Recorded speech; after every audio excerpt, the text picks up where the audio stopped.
Did you know that one of the Eucharistic miracles that have undergone the most extensive scientific analysis happened under the auspices of Pope Francis?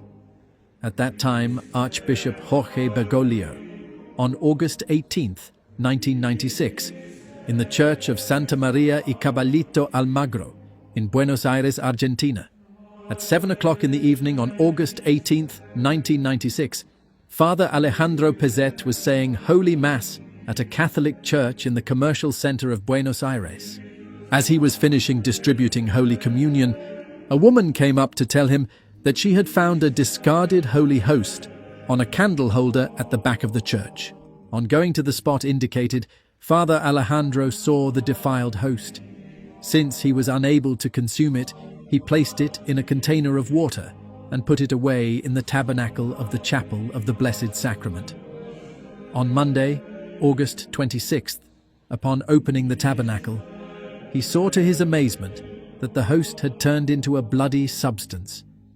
He informed Cardinal Jorge Bergoglio, who would become Pope Francis, who gave instructions that the host be professionally photographed. The photos were taken on September 6th. They clearly show that the host, which had become a fragment of bloodied flesh, had grown significantly in size. After 3 years, the bloody tissue had not decomposed.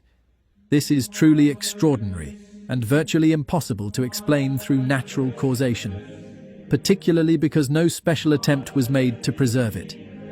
Since the original photographs revealed the complete lack of decomposition, Archbishop Bergoglio asked that the bloody tissue be scientifically examined. In 1999, a scientific investigation was begun under the leadership of Dr. Ricardo Castañón Gómez of Bolivia, a clinical psychologist who specializes in brain chemistry. 8 scientists were involved in this investigation from 4 continents. On October 21, 1999, Dr. Castañón Gómez brought a sample to a forensic laboratory in San Francisco to do analysis. On January 28, 2000, scientists found fragments of human DNA in the sample, but not enough to produce amplified DNA. Dr. Robert Lawrence, a top histopathologist who studies tissues, found human skin and white blood cells upon further analysis. He stated in an interview that the white blood cells were living at the time they were collected, even though they normally die within 2 hours after being taken from a body.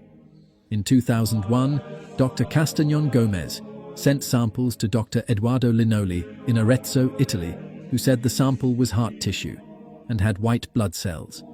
In 2002, samples were sent to Dr. John Walker of the University of Sydney in Australia, who said that the sample was muscle cells with intact white blood cells. On March 2, 2004, samples were brought to New York for analysis by Dr. Frederick Zugibe, a famous cardiologist and forensic pathologist at Columbia University. He was not told what the sample was. Zugibe found that the sample was heart muscle near the left ventricle.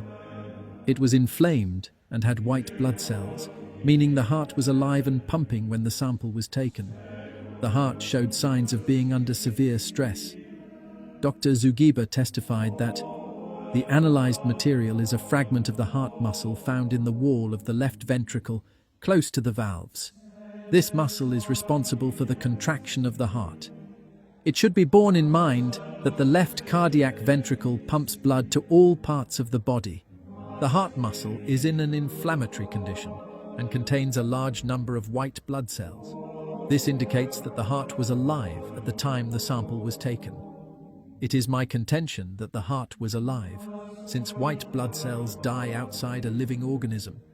They require a living organism to sustain them. Thus, their presence indicates that the heart was alive when the sample was taken. What is more, these white blood cells had penetrated the tissue, which further indicates that the heart had been under severe stress, as if the owner had been beaten severely about the chest.